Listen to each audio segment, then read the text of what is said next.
Hello students, welcome to Commerce Diction. Myself Riya Das.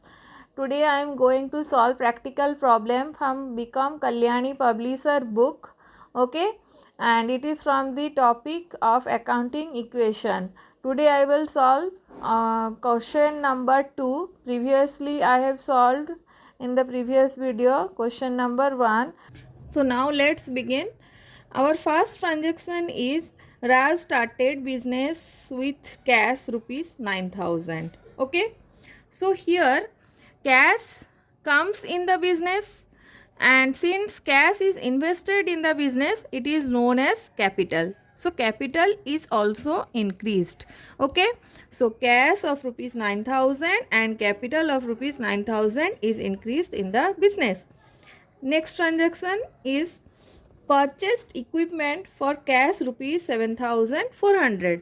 So here we have purchased equipment for cash of rupees 7,400. Since we have made purchase of equipment, there is increase in asset of equipment.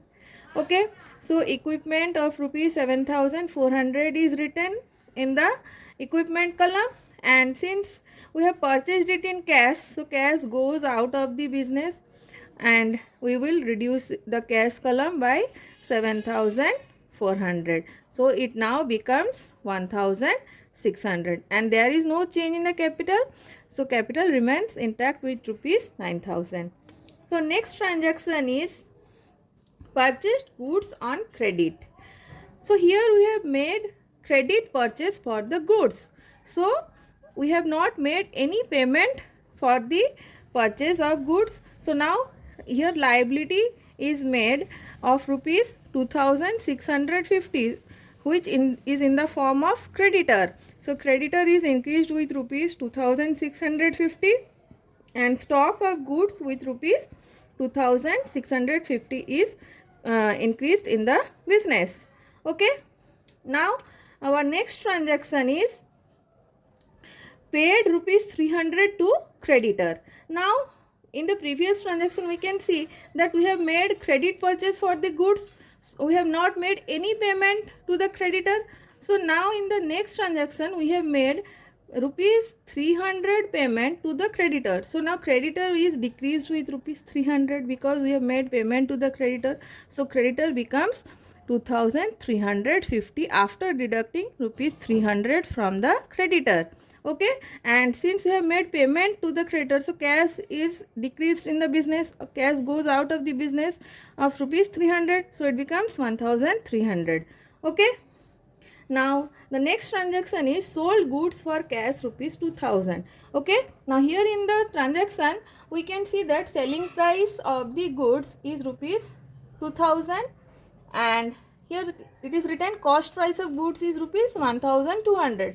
So the cost price is rupees 1,200. Now since selling price is more and cost price is less, we will see the profit of rupees 800 in the business, which is added to the capital, because with increase in profit our capital gets decreased. So here in the capital column we will add rupees 800 in the capital, and in the stock of goods our stock is reduced by rupees 1,200. So it becomes 1,450, and cash is increased on selling. So with rupees 200 our cash gets increased and it becomes 3,300. Okay. Now next transaction is business expenses of rupees 300. Now here we can see that business incurs some expenses. So on incurring expenses, it pays some cash from the business. So cash gets reduced with rupees 700, and since with increase in expenses capital also gets decreased, so capital is reduced by rupees 700, so it becomes 9,100. Okay, and cash becomes 2,600. Okay. Now our next transaction is goods worth rupees 400 is taken for personal use. See here, if we will take anything from business for personal use, it is called as drawings.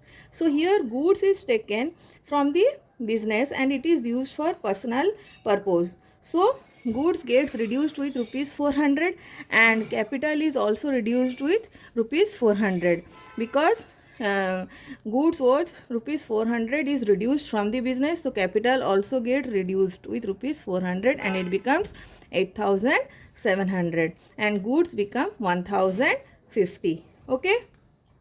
Our next transaction is depreciation on equipment occurs of rupees 200. Now depreciation is a loss in the value of asset due to wear and tear. Now assets gets reduced with rupees 200 after its use. So it is reduced from the equipment and it becomes rupees 7200 after deduction. And depreciation, since it is a loss, it will reduce the value of capital and it becomes 8500 and it becomes 8500 after reduction of rupees 200. Now in the next transaction we will see purchase goods for cash rupees 1000. Okay.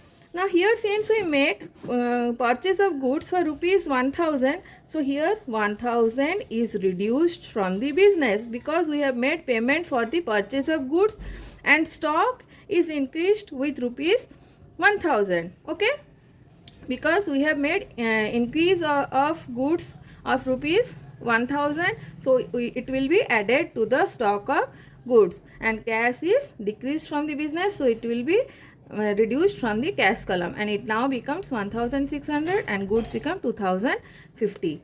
Now rent is outstanding for rupees 200. Okay, so here liability is incurred in the form of rent because we have not made any payment for the rent we have taken. So here liability of rupees 200 incurs in the rent, so we will make a rent column, rent outstanding column, and here we will make an addition of rupees 200 as rent outstanding. Okay, and since liability is incurred in the form of an expenses, so it will reduce the liability in so it will reduce the capital and it becomes 8300. Now on adding all the liabilities we can see here that it becomes 10850. Now on adding all the assets we can see here it also becomes 8050. So the accounting equation, that is asset is equal to liability plus capital, is proved. Okay. Thank you for watching my video, and if you have any query or doubt regarding this problem, please do comment in the comment section. And if you want any video from any topic, you can do comment and I will make the video surely in the next coming sessions. Okay, so till then watch my videos and subscribe my channel and like, share with your friends.